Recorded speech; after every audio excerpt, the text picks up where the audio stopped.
Hello friends, तो आज मेरा टॉपिक ऑफ प्रेजेंटेशन जियोलाइट्स है। इस टॉपिक में हम समझेंगे जियोलाइट्स के इंट्रोडक्शन को, स्ट्रक्चर को, क्लासिफिकेशन को, प्रॉपर्टीज़ को समझने की कोशिश करेंगे, एप्लीकेशंस देखेंगे, प्रोसेस को समझेंगे और साथ में इसके एडवांटेजेस और डिसएडवांटेजेस को भी। एक स्वीडिश केमिस्ट थे एक्सेल फ्रेडरिक। ईयर 1756 को एक्सेल फ्रेडरिक को एक स्टोन मिला। अब बोलोगे इसमें क्या नई बात है, बट वो स्टोन थोड़ा अलग था क्योंकि उन्होंने जब उस स्टोन को हीट किया तो उस स्टोन से वेपर्स निकलना शुरू हो गए। आप सोचो, आपको कोई स्टोन दे और आप उस स्टोन को हीट करो और उससे वेपर्स निकलना शुरू हो जाएंगे, तो आप क्या समझोगे?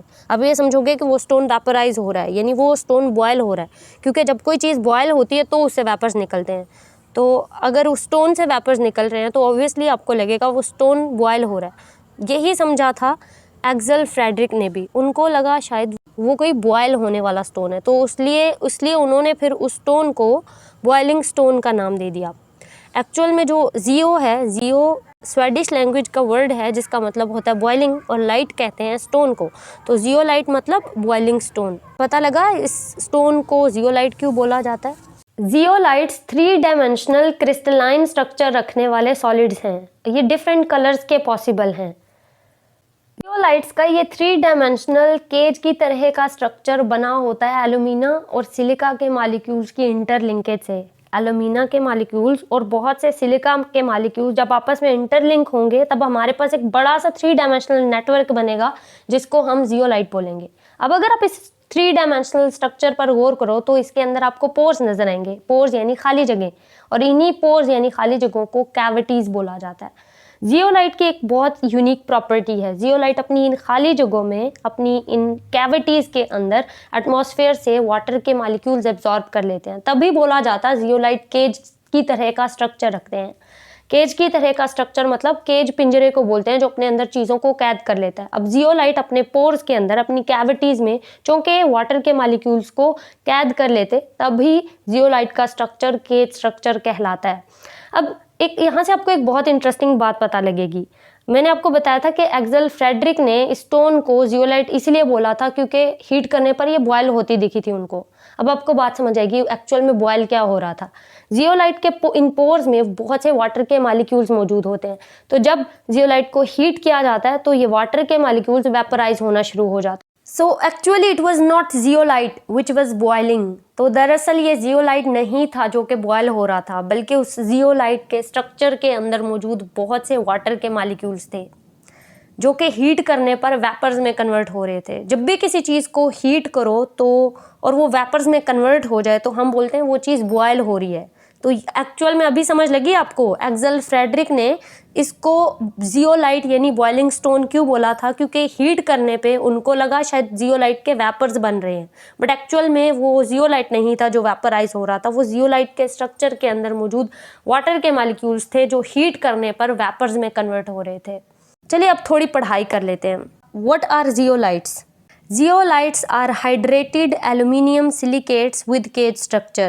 So zeolites hydrated aluminium silicate के केज की तरह के स्ट्रक्चर्स हैं। मैंने पहले एक्सप्लेन कर दिया कि केज का लफ्ज़ क्यों इस्तेमाल किया गया, क्योंकि केज पिंजरे को बोलते हैं जो अपने अंदर चीज़ों को फंसा लेता है।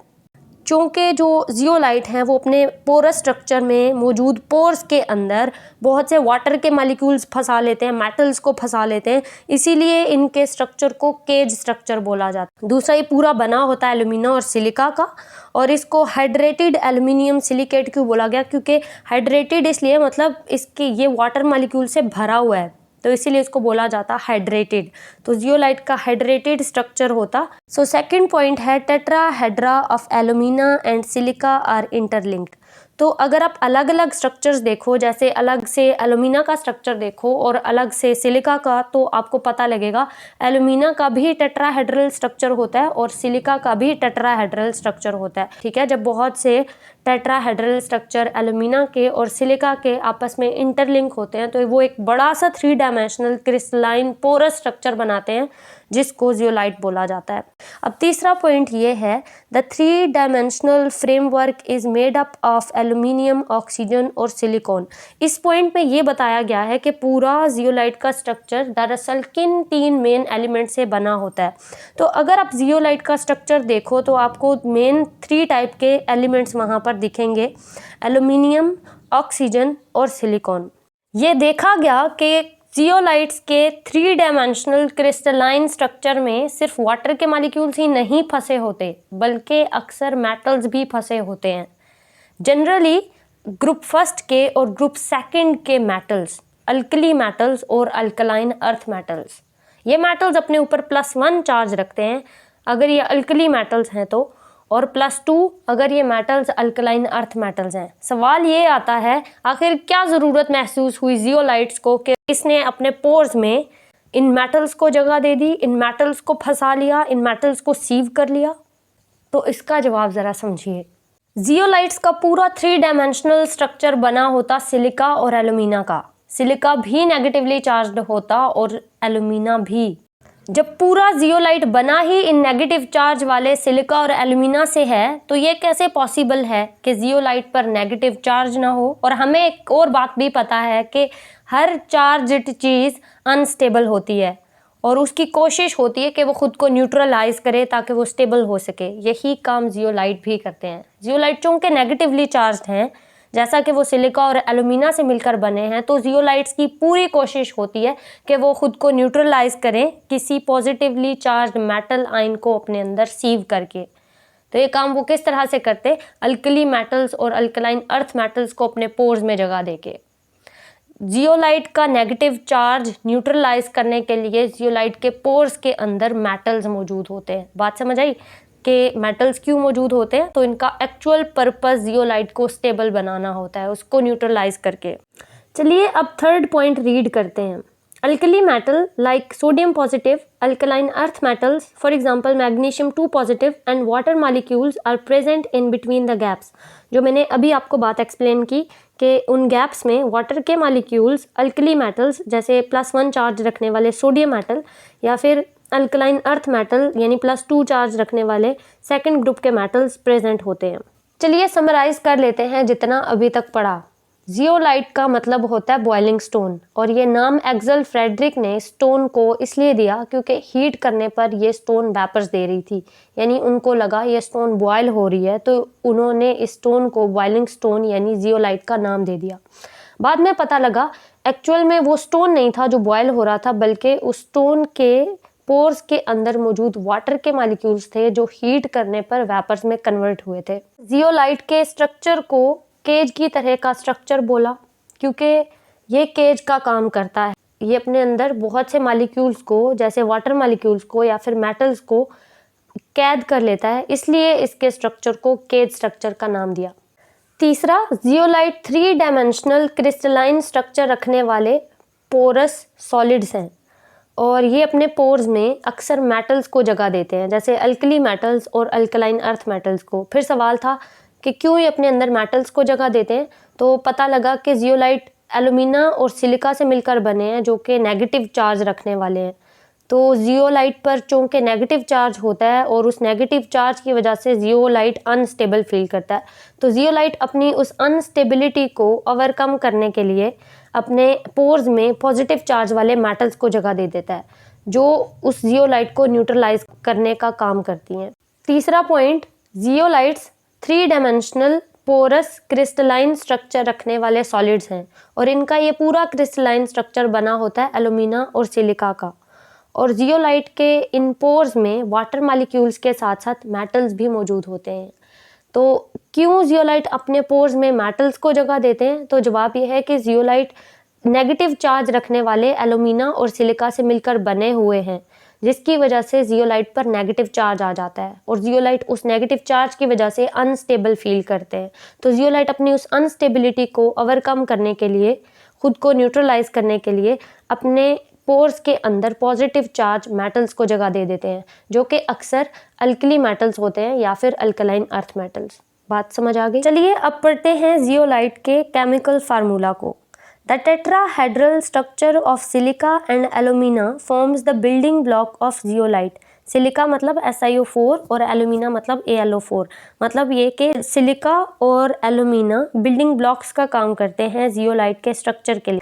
The tetrahedral structure of silica and alumina form the building blocks of zeolite. बात समझ आ गई? इसका अगर आप केमिकल फार्मूला देखो तो सबसे पहले सिलिका और एलुमिना के नंबर ऑफ मॉलिक्यूल्स हैं जिनको रिप्रेजेंट किया गया है X से। फिर मेटल है जिसको कैपिटल M से रिप्रेजेंट किया गया। मेटल मतलब अल्कली मेटल या फिर अल्कलाइन अर्थ मेटल, ये कुछ भी हो सकता। और इसके ऊपर चार्ज को रिप्रेजेंट किया गया है N से। So X/N number of silica alumina molecules to charge on this metal का रेशो है। सो X हमारे पास क्या है, सिलिका और एलुमिना के मॉलिक्यूल्स कितने हैं उनकी तादाद, और N हमारे पास रिप्रेजेंट कर रहा है चार्ज को जो ये मेटल रखता है, जिसकी वैल्यू 1 भी हो सकती, 2 भी हो सकती, क्योंकि अगर ये अल्कली मेटल है तो ये 1 पॉजिटिव चार्ज रखेगा, और अगर अल्कलाइन अर्थ है तो फिर इसकी वैल्यू 2 पॉजिटिव होगी। फर्दर W है जो WH2O। So W number of water molecules को रिप्रेजेंट करा जो सीव हुए हैं, बंद हुए हैं कैविटीज़ के अंदर। केमिकल फार्मूला में सिलिका है, एलुमिना है, मेटल है और नंबर ऑफ वाटर मॉलिक्यूल्स हैं। यही लिखा हुआ है M is a cation with positive charge equal to N, कि M एक केटाइन है जिस पे पॉजिटिव चार्ज है N के बराबर। It is usually a group first और सेकंड मेटालाइन, ये आमतौर पर पहले ग्रुप का या फिर दूसरे ग्रुप का मेटालाइन है। अब आते हैं जियोलाइट की टाइप्स पर। 2 तरह के जियोलाइट्स हैं, एक वो जो नेचर बनाती, दूसरे वो जो हम बनाते हैं। जो जियोलाइट्स नेचर बनाता है उनको नेचुरल जियोलाइट्स बोला जाता, और जो जियोलाइट्स हम बनाते हैं वो सिंथेटिक जियोलाइट्स कहलाते हैं। अगर आप बात करो नेचुरल जियोलाइट की तो इनका स्ट्रक्चर यूनिफॉर्मली पोरस नहीं होता। मतलब अगर आप जो जियोलाइट है ना उनका जितना भी यूज़ है वो एक्चुअल में उनके पोर्स की वजह से है, जितना भी इंडस्ट्री में यूज़ है उनके पोर्स की वजह से है। और जो नेचुरल जियोलाइट है उनके साथ प्रॉब्लम ये होता है, उनके अंदर पोर्स मौजूद होते हैं बट वो यूनिफॉर्मली नहीं होते। मतलब कुछ पोर्स बहुत बड़े होंगे, कुछ बहुत छोटे होंगे, तो कुछ पोर्स बंद होंगे, तो वो इतने यूज़फुल नहीं होते नेचुरल जियोलाइट्स। ठीक है, तो natural zeolite non uniformly porous होते हैं।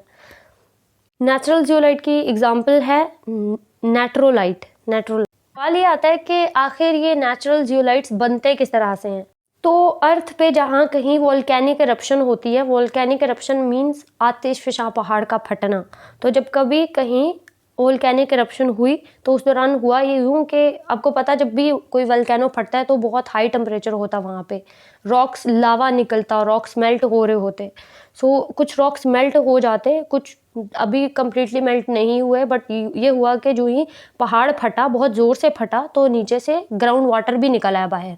तो क्या हुआ, एक तरफ रॉक है, कुछ रॉक ऐश में कन्वर्ट हो चुकी है और बहुत हाई टेम्परेचर की वजह से अब वो रॉक ऐश का मिक्सचर वाटर के साथ कंबाइन हुआ तो वो ठंडा हो गया, एकदम से क्रिस्टलाइज हो गया। वो जो क्रिस्टल बना उसको हम जियोलाइट बोलते हैं। सो हम इसको यूँ पढ़ेंगे। So natural zeolites are formed when layers of ash and rocks formed after volcanic eruption. तो नेचुरल जियोलाइट्स बनते हैं जब ऐश और रॉक्स के लेयर्स वोल्केनिक इरप्शन के बाद crystallize in response to ground water, जब वो क्रिस्टलाइज होते हैं ग्राउंड वाटर की वजह से।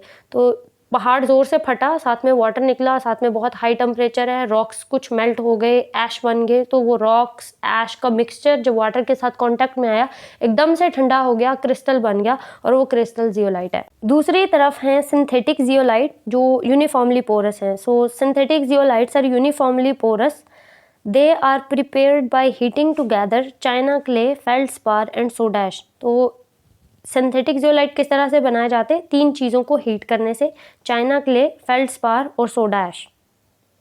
और जो सिंथेटिक जियोलाइट हैं ये ज़्यादा यूज़फुल हैं क्योंकि इनकी जो आयन एक्सचेंज कैपेसिटी है वो ज़्यादा होती है नेचुरल जियोलाइट के मुकाबले में। ये ऐसा उनके अंदर मौजूद यूनिफॉर्म पोर्स की वजह से। ये आयन एक्सचेंज कैपेसिटी क्या है मैं आगे आपको बताती हूँ। Synthetic zeolites possess higher exchange capacity per unit weight than natural zeolites. चलिए अब जियोलाइट्स की कुछ स्पेशल प्रॉपर्टीज़ को देख लेते हैं। जैसे zeolites are very stable solids that resist the kinds of environmental conditions that challenge many other materials. Zeolites बहुत ही स्टेबल सॉलिड्स हैं और चूँकि बहुत स्टेबल हैं इसलिए इन्वायरमेंटल कंडीशंस को रेजिस्ट कर सकते हैं, उन इन्वायरमेंटल कंडीशंस को भी जो बहुत से मटेरियल्स के लिए बड़ा चैलेंज होती हैं। बट जियोलाइट के लिए नहीं है, क्योंकि जियोलाइट तो बहुत स्टेबल है। High temperature don't bother them because they have relatively high melting points. कहता है इनको इन्वायरमेंटल कंडीशन से भी फ़र्क नहीं पड़ता, इनको टेम्परेचर से भी फ़र्क नहीं पड़ता। So high temperature don't bother them, मतलब हाई टेम्परेचर भी इनका कुछ नहीं बिगाड़ सकता। क्यों? क्योंकि they have very high melting points over 1000 degree Celsius, मतलब 1000 डिग्री सेंटीग्रेड से ऊपर इनका मेल्टिंग पॉइंट है। तो इन्वायरमेंट का टेम्परेचर भी इनका कुछ नहीं बिगाड़ सकता। Third, they don't burn. Obviously melt नहीं हो सकते 1000 डिग्री सेल्सियस पे, तो मतलब आपको बहुत हाई टेम्परेचर चाहिए, ऑलमोस्ट 1000 डिग्री सेल्सियस उनको मेल्ट करवाने के लिए। तो आप मेल्ट नहीं करवा सकते क्योंकि बहुत हाई टेम्परेचर है जो इन्वायरमेंट तो नहीं प्रोवाइड कर सकता, तो उनको बर्न करवाना तो बिल्कुल इम्पॉसिबल है। So they don't burn. They also resist high pressure. तो इनके अंदर एक और एबिलिटी क्या है, ये हाई प्रेशर को भी रेजिस्ट कर सकते हैं। They don't dissolve in water और अदर इनऑर्गेनिक सॉल्वेंट्स। सॉल्वेंट भी इनका कुछ नहीं बिगाड़ सकता, ना ही वाटर ना कोई दूसरा inorganic solvent. And they don't oxidize in air. तो मतलब हवा भी इनका कुछ नहीं बिगाड़ सकती, क्योंकि हवा भी इनको ऑक्सीडाइज नहीं कर सकती। तो बात समझ आ गई है। जियोलाइट्स की बहुत सी एप्लीकेशंस हैं। जियोलाइट का फर्स्ट और most important application water softening में है। जी हाँ, जियोलाइट्स को वाटर को सॉफ्ट बनाने के लिए यूज़ किया जाता। हमें पता है कि जो हार्ड वाटर है वो हार्ड एक्चुअली अपने अंदर मौजूद बहुत सी हैवी मेटल्स की वजह से होता है, और अगर हम किसी तरह से उस हार्ड वाटर में से हैवी मेटल्स को रिमूव कर देते हैं तो वो वाटर सॉफ्ट हो जाता है। जियोलाइट्स ये काम बहुत अच्छे से कर सकते हैं, क्योंकि जियोलाइट के पोर्स के अंदर मेटल्स मौजूद होते हैं, जैसे सोडियम मेटल्स। जियोलाइट क्या करते हैं, अपने अंदर मौजूद इन सोडियम मेटल्स का एक्सचेंज कर देते हैं हैवी मेटल्स के साथ। तो क्या होता है कि जो हैवी मेटल्स हार्ड वाटर के अंदर मौजूद हैं वो जियोलाइट के अंदर फंस जाती हैं, और अब वाटर सॉफ्ट हो जाता है। अब जो वाटर नया बनता है उसके अंदर सोडियम होता है, क्योंकि जियोलाइट ने सोडियम निकाला तभी अपने अंदर हैवी मेटल्स को जगह दी। तो जो रिजल्टिंग वाटर है वो थोड़ा अल्कलाइन होता है, क्योंकि उसके अंदर सोडियम मौजूद है, बट सोडियम टॉक्सिक नहीं होता। So zeolites are used as ion exchange resins for water softening. तो जियोलाइट्स को वाटर सॉफ्टनिंग के लिए आयन एक्सचेंज रीसेंस के तौर पे यूज़ किया जाता है। काम किस तरह से करते हैं? Zeolites function by exchanging their sodium ions with calcium and magnesium ions present in hard water. ये बता रहा है कि हार्ड वाटर के अंदर जो कैल्शियम और मैग्नीशियम आयंस हैं उनसे जियोलाइट अपने सोडियम आयंस को एक्सचेंज कर लेता है, effectively removing these hardness causing minerals. तो इस तरह से जो वाटर है उसमें से हार्डनेस काजिंग मिनरल्स का रिमूवल हो जाता है। किस तरह से कि zeolite ion exchange method use करता है, जो हैवी मेटल्स हैं, ठीक है, टॉक्सिक हैवी मेटल्स, उनको एक्सचेंज कर देता है सोडियम से, ठीक है, तो वाटर सॉफ्ट बन जाता है। इसको समझते हैं एक डायाग्राम से। आपको एक सिलेंडर नज़र आ रहा है, एक टैंक की तरह का सिलेंडर, और इस सिलेंडर के अंदर दरमियान में एक बेड है जिसको नाम दिया गया है जियोलाइट बेड का, ठीक है। और आप देख रहे हैं कि इसके ऊपर एक ओपनिंग है और एक नीचे ओपनिंग है। जो ऊपर वाली ओपनिंग से यहाँ पे इस सिलेंडर में रॉ वाटर यानी हार्ड वाटर को एंटर किया जाता है, और इस रॉ वाटर के अंदर मौजूद हैं कैल्शियम क्लोराइड और मैग्नीशियम सल्फेट, जो दोनों ही हैवी मेटल्स हैं और इस वाटर को हार्ड वाटर बनाए हुए हैं। तो शुरू में एंटर किया गया हार्ड वाटर जो अपने अंदर हैवी मेटल्स रखता है, जैसे कैल्शियम क्लोराइड, मैग्नीशियम सल्फेट, और दरमियान में बेड है जिसका नाम है जियोलाइट बेड, और इस बेड के अंदर आपको सोडियम के आयंस नज़र आ रहे हैं। बट आप देखो कि इस बेड से गुजरने के बाद जो वाटर नीचे निकला, मतलब इस बेड से ऊपर से वाटर भेजा, वो बेड से गुजर के नीचे आया, तो वहाँ पे कौन है? सोडियम क्लोराइड और सोडियम सल्फेट। अब ना तो सोडियम क्लोराइड साल्ट है, कॉमन साल्ट, तो ये तो बिल्कुल भी टॉक्सिक नहीं है, और सोडियम सल्फेट वाटर को थोड़ा सा अल्कलाइन बना देता है, जो ज़्यादा बेनिफिशियल होता है वाटर के लिए।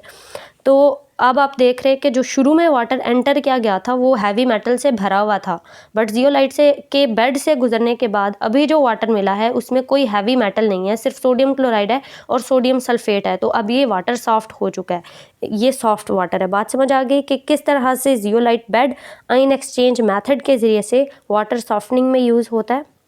और मज़े की बात यह, आप जियोलाइट के बेड को अगेन एंड अगेन यूज़ कर सकते हैं, तो ये रिसाइकलेबल है। सॉइल जिसके अंदर प्लांट को ग्रो करवाना हो, उस सॉइल के अंदर भी जियोलाइट्स मिक्स किए जाते हैं। ऐसा क्यों? हमें पता जो जियोलाइट हैं उनका स्ट्रक्चर पोरस होता है और उन पोर्स के अंदर जियोलाइट बहुत से वाटर मॉलिक्यूल्स को एब्जॉर्ब करने की एबिलिटी रखते हैं। कहा जाता है कि almost 60% of its weight zeolite अपने अंदर वाटर एब्जॉर्ब कर सकता है, मतलब अपने वेट का 60% वाटर अपने अंदर एब्जॉर्ब कर सकता है। एक बहुत बड़ी अमाउंट में वाटर है। इसका फ़ायदा ये होता कि जो वैसे अगर आप वाटर डालते हो सॉइल में, तो अगर ज़्यादा वाटर डाल दिया तो उसकी वजह से प्लांट की जो रूट्स हैं वो गल सड़ जाती हैं, और अगर आप कम अमाउंट में वाटर देते हो तो उसकी वजह से भी प्लांट ड्राई हो जाता है। जियोलाइट क्या करते हैं, जियोलाइट वाटर को अपने अंदर एब्जॉर्ब कर लेते हैं, तो बहुत लंबे टाइम तक वो वाटर प्लांट के लिए अवेलेबल रहता है और स्लोली वाटर रिलीज़ करते हैं, तो जितनी अमाउंट में प्लांट को वाटर चाहिए वो उतना एब्जॉर्ब कर लेता है। तो इसकी वजह से जो एक्स्ट्रा वाटर वेस्टेज है वो नहीं होती, और चूँकि कंट्रोल्ड अमाउंट में वाटर का रिलीज़ हो रहा, तो इसकी वजह से प्लांट की जो रूट्स हैं उनके गलने सड़ने के चांसेस भी कम होते हैं। बात समझ आ गई? चलिए ज़रा पढ़ लेते हैं। सो नेचुरल जियोलाइट्स में hold water up to 60% of their weight due to high porosity of the crystalline structure. यही लिखा हुआ कि अपनी क्रिस्टलाइन स्ट्रक्चर की हाई पोरोसिटी की वजह से नेचुरल जियोलाइट्स अपने वेट का 60% वाटर होल्ड कर सकते हैं। Water molecules in the pores could be easily evaporated और reabsorbed without damage to such structures. कहता है कि जियोलाइट के स्ट्रक्चर को बिना कोई डैमेज किए इसमें से वाटर को इजीली रीअब्सॉर्ब किया जा सकता है और एवेपोरेट भी किया जा सकता है। Zeolites assure a permanent water reservoir providing prolonged moisture during dry periods। ये बताया गया कि जब खुश्क पीरियड्स होते हैं, ड्राई पीरियड्स होते हैं, तो उनमें लंबे टाइम तक, प्रोलॉन्ग टाइम तक मॉइस्चर अवेलेबल रखते हैं जियोलाइट्स। प्लांट के लिए लॉन्ग टाइम तक, प्रोलॉन्ग टाइम तक मॉइस्चर अवेलेबल रखते हैं ड्राई पीरियड्स में जियोलाइट्स। बात समझ आ गई? फिर लिखा हुआ है कि they also promote a rapid rewetting and improve the lateral spread of water into the root zone during irrigation. मैंने जैसे आपको बताया कि अगर किसी एक जगह पे बहुत ज़्यादा वाटर है तो उसकी वजह से प्लांट की जो जड़ें हैं वो वहाँ से गल जाती हैं। प्लांट को वाटर इक्वली अवेलेबल रहे हर जगह, ये जियोलाइट बहुत अच्छे से करते हैं। तो जियोलाइट क्या करते हैं, एक लैटरल स्प्रेड ऑफ वाटर, मतलब हॉरिजॉन्टल वे में इक्वली वाटर स्प्रेड करते हैं, तो जिसकी वजह से एक इम्प्रूव्ड वाटर क्वांटिटी अवेलेबल रहती है प्लांट के लिए। बात समझ आ गई? This results in saving the quantity of water needed for irrigation. तो प्लांट की इरिगेशन के लिए जितनी अमाउंट में वाटर चाहिए, ये वाटर की क्वांटिटी को सेव करता है, क्योंकि वैसे ये होता वाटर लीक हो जाता तो बहुत दूर तक ज़मीन के अंदर चला जाता, प्लांट के लिए अवेलेबल नहीं रहता, और ये भी होता कि वाटर बहुत जल्दी एवेपोरेट हो जाता, लेकिन क्या करता, और फिर इक्वल अमाउंट में वाटर का डिस्ट्रीब्यूशन भी नहीं होता। ये सारे मसले जियोलाइट हल कर सकता है। जियोलाइट इक्वल डिस्ट्रीब्यूशन देता प्लांट को वाटर की, ठीक है, स्लोली वाटर रिलीज़ करता सिर्फ उतनी अमाउंट में जितना प्लांट एब्जॉर्ब कर सके, ठीक है, और ड्राई कंडीशंस में भी लॉन्ग टाइम तक मॉइस्चर अवेलेबल रहता प्लांट को। सिर्फ एफिशिएंट वाटर अवेलेबिलिटी ही जियोलाइट का काम नहीं है, बल्कि जियोलाइट प्लांट को एफिशिएंट अमाउंट में फर्टिलाइज़र भी देते हैं। यूँ किया जाता है कि कोई भी फर्टिलाइज़र जब प्लांट को डाला जाता तो उसके अंदर, जैसे सपोज कर लें यूरिया दिया गया है, तो यूरिया के अंदर जियोलाइट भी मिक्स किए जाते हैं पाउडर्ड फॉर्म में। तो इससे यूँ होता कि जियोलाइट फर्टिलाइज़र को अपने पोर्स में एब्जॉर्ब कर लेता है, तो लॉन्ग टर्म के लिए फर्टिलाइज़र अवेलेबल रहता है प्लांट के लिए। और फिर आपको एक और बात भी पता है कि अगर आप फर्टिलाइज़र ज़्यादा अमाउंट में डाल दो तो उसकी वजह से प्लांट बर्न हो जाता है।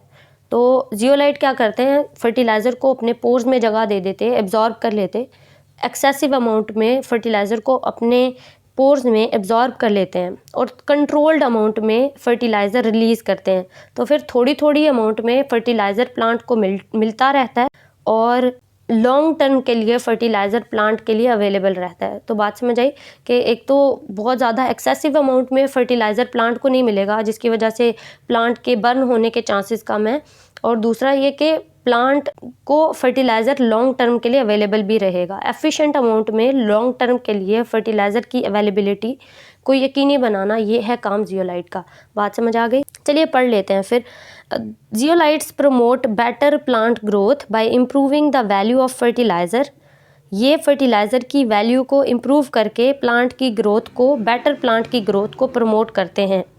They help preventing the plant from burning, तो ये प्लांट को बर्न होने से बचाते हैं। That can be caused by over use of fertiliser, जो फर्टिलाइज़र के ओवर यूज़ की वजह से हो सकती है। किस तरह से अब ये काम करते हैं?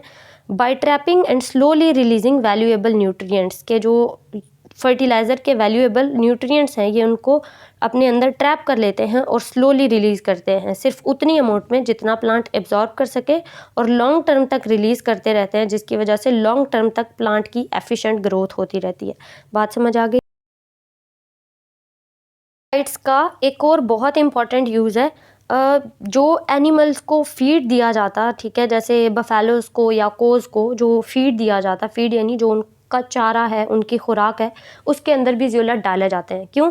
क्योंकि एक सीज़न होता है जिसके अंदर एयर में अमोनिया बहुत ज़्यादा होता है, और उसकी वजह से जो एनिमल्स हैं उनकी बोन डेंसिटी बहुत कम हो जाती है, यानी उनकी हड्डियाँ बहुत सॉफ्ट हो जाती हैं। आपको पता हड्डी कितनी इंपॉर्टेंट है एनिमल के लिए, क्योंकि जो एनिमल के खुर हैं यानी जो फीट हैं वो पूरी एक हड्डी होती है, तो अगर वो सॉफ्ट हो जाए तो उसकी वजह से एनिमल प्रॉपरली चल नहीं पाते, और अक्सर उनके फीट ख़राब होने की वजह से उसके अंदर कीड़े पड़ जाते हैं, जिससे एनिमल की डेथ भी काज हो सकती है। तो इस प्रॉब्लम को कम किया जा सकता है ज़ियोलाइट के ज़रिए से। अगर एनिमल की फीड में ज़ियोलाइट डाला जाए तो ज़ियोलाइट उनकी बोन की डेंसिटी को इम्प्रूव करता है, यानी उनकी हड्डियों की सख्ती को बेहतर बनाता है, तो उसकी वजह से एनिमल के जो फीट हैं वो कच्चे नहीं होते और वो इस बीमारी से बच जाते हैं। बात समझ आ गई? So as additive in concentrated and animal growing facilities improve feed conversion reduce airborne ammonia up to 80%, act as a mycotoxin binder and improve bone density. इस पूरे का असल में मतलब यही है कि ये बोन डेंसिटी को इम्प्रूव करते हैं। It can be use in general order elimination for all animal orders. कहता है जितनी भी तरह के एनिमल्स हैं उनके एक ख़ास तरह की स्मेल होती है। आप कभी गए हो किसी जिस जगह पे एनिमल रखे हों तो वहाँ पे आपको एक स्मेल दिखेगी, उस स्मेल को इंग्लिश में ऑडोर बोलते हैं, एनिमल ऑडोर, ठीक है।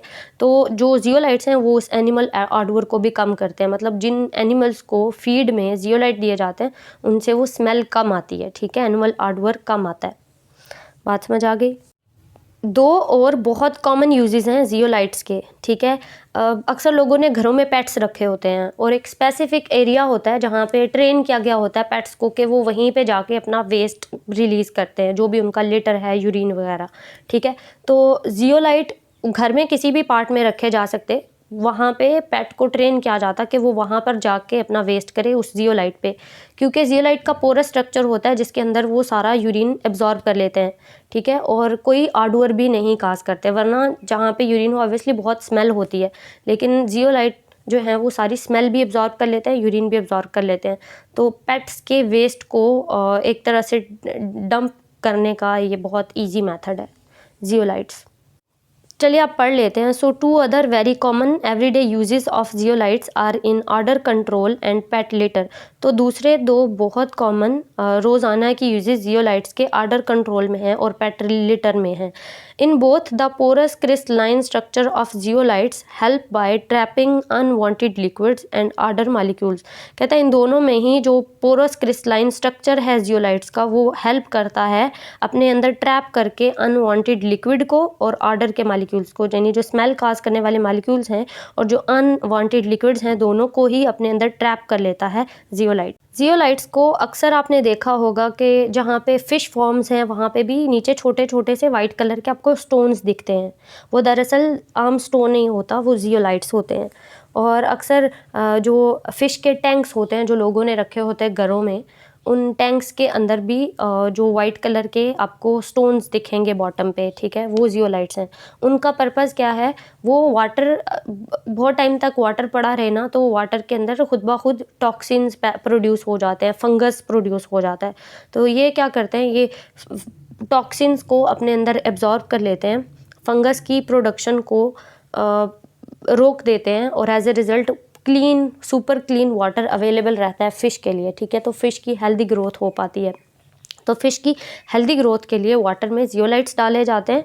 तो ज़ियोलाइट क्या करते हैं, वाटर में से सारे टॉक्सिन्स अपने अंदर एब्जॉर्ब कर लेते हैं और क्लीन वाटर की अवेलेबिलिटी को यकीनी बनाते हैं फ़िश के लिए। So zeolites improve water quality and promote healthy fish growth.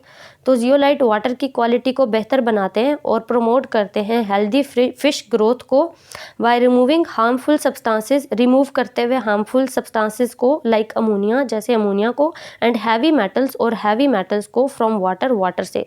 तो जियोलाइट वाटर से हैवी मेटल्स और अमोनिया जैसे हार्मफुल सब्सटेंसेस को रिमूव करते हैं और फिश की ग्रोथ के लिए एक हेल्दी इन्वायरमेंट अवेलेबल बनाते हैं, वाटर की क्वालिटी को इम्प्रूव करते हैं।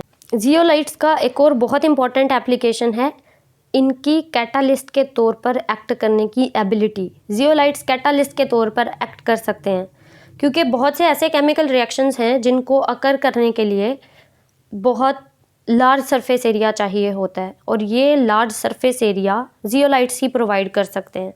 तो इन जियोलाइट की जो कैविटीज़ हैं यानी पोर्स हैं उनके अंदर बहुत से केमिकल रिएक्शंस होते हैं, ठीक है। तो इसी तरह जियोलाइट बहुत से ऑर्गेनिक केमिकल रिएक्शंस के लिए कैटालिस्ट का काम भी करते हैं। क्यों ये कैटालिस्ट हैं, अच्छे कैटालिस्ट हैं? क्योंकि ये लार्ज सरफेस एरिया प्रोवाइड करते हैं जिस पर रिएक्शन टेक प्लेस कर सके। So zeolites have the ability to act as a catalyst for chemical reactions। तो zeolite chemical reactions के लिए catalyst के तौर पर act करने की ability रखते हैं which take place within internal cavities, जो इनके internal cavities में take place करते हैं। They are used in many organic reactions। इनको बहुत से organic reactions में use किया जाता है।